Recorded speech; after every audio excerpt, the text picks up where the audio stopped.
what we need to do first is talk about what this Sunday entails, what it marks.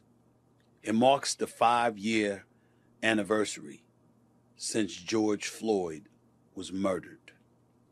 If you remember, George Floyd, an unarmed black man, was killed by a white police officer in Minneapolis, Minnesota in 2020, May 25th, 2020 to be exact. The officer, Derek Chauvin, would eventually be found guilty on charges of murder and manslaughter and sentenced to more than 20 years in prison.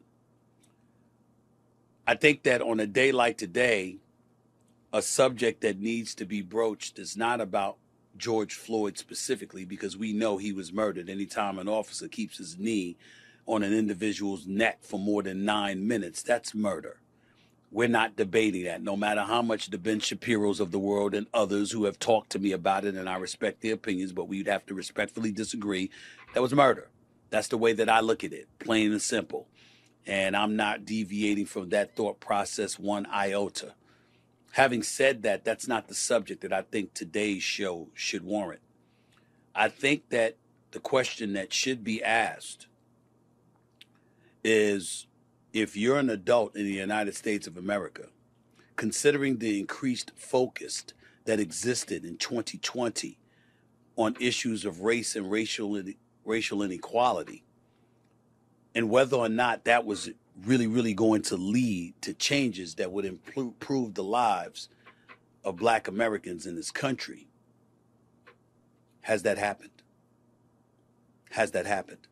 Because if you recall, in the aftermath of George Floyd's killing, there were riots in the streets. Just remember that Floyd's murder occurred just months after the killings of Ahmaud Arbery and Breonna Taylor, which sparked nationwide protest. Millions of Americans marched in communities across the country, drawing attention to issues of racial inequality, including the treatment of black folks by some police officers. I don't engage in saying police brutality. I say brutality on the part of some police officers because I believe, by and large, police officers who have vowed and took an oath to protect and serve do just that. A few rogue individuals should not castigate and stigmatize an entire entity that is law enforcement. I'm not doing that. But with that being said, I still think that it's important to at least broach the subject as to whether or not real change has occurred.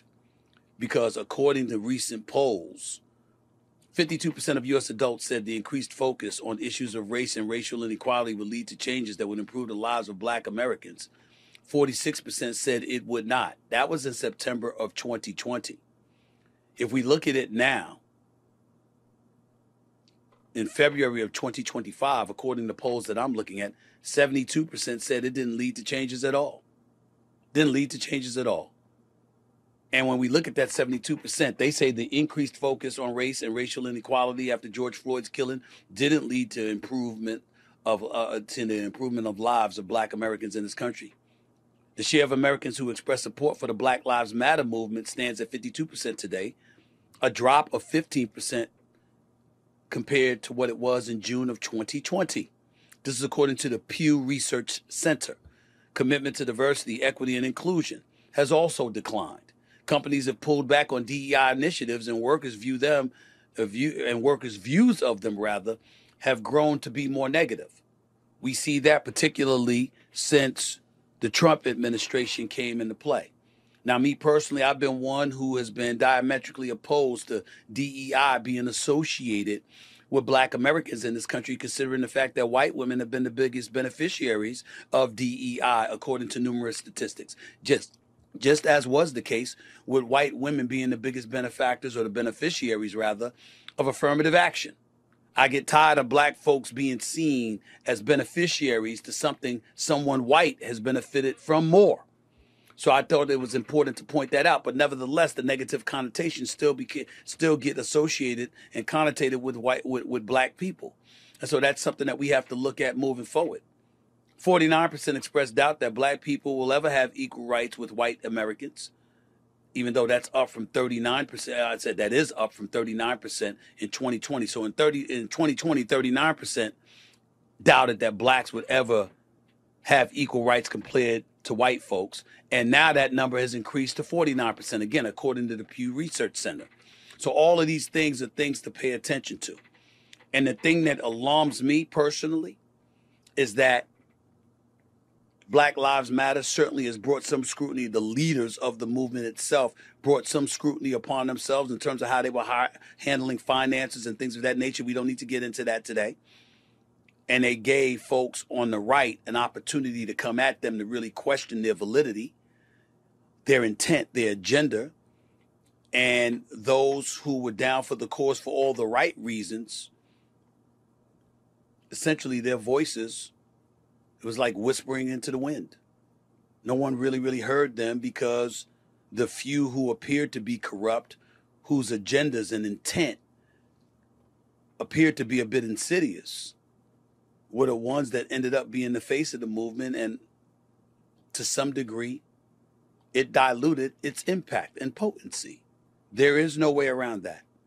And one of the things that I lamented when all of this stuff was going on, and when we saw players taking a knee, whether it was on NBA courts during the bubble, whether it was on a football field where even Jerry Jones ended up taking a knee, when then President Donald Trump insulted NFL players and stuff like that, I found myself saying, with the collective value monetarily that professional athletes possessed, why don't you connect with folks on Capitol Hill? Why don't you serve the role of being a modern day lobbyist and making sure that you funnel money into the coffers of whatever organization you choose to influence individuals on Capitol Hill to support your cause, since that's what everybody else is doing? But the professional athletes who had this cachet, who had this power, who appeared to be committed to making this kind of difference, never took the bull by the horn and did that. And so now here we are 5 years later, and the question is a legitimate one. What do the riots, what do the protests, what do these kind of things have to show for its efforts? What indeed has been accomplished? I don't know the answer to this question. I just know it's a pretty damn good one. A majority of U.S. adults say relationships between black people and the police hasn't changed since George Floyd's killing. How true is that? We don't know. We just know what's being said. And to me, that matters. Black Lives Matter painted in the streets of Washington, D.C., that was erased. We all know that. The minute Trump got in office, that was going to be erased. But I'm not tripping over that personally, because I need more than symbols. When we look at DEI, when we look at affirmative action, when we look at the positions that are being taken, when we see some of the things that have transpired, and I'm not blaming everything on Trump, and I'm not blaming everything on his administration, because I do think that things got a bit excessive, and I do think that there were people out there that used causes that were legit, the kind of things that were being protested in the streets of America, to empower themselves to get whatever they could out of it instead of contributing legitimately to the cause. I don't need to belabor this point. I just need you to know what kind of things I'm thinking about as we explore what's really come of George Floyd's killing, what our aspirations were compared to what we truly and have legitimately accomplished or have failed to accomplish.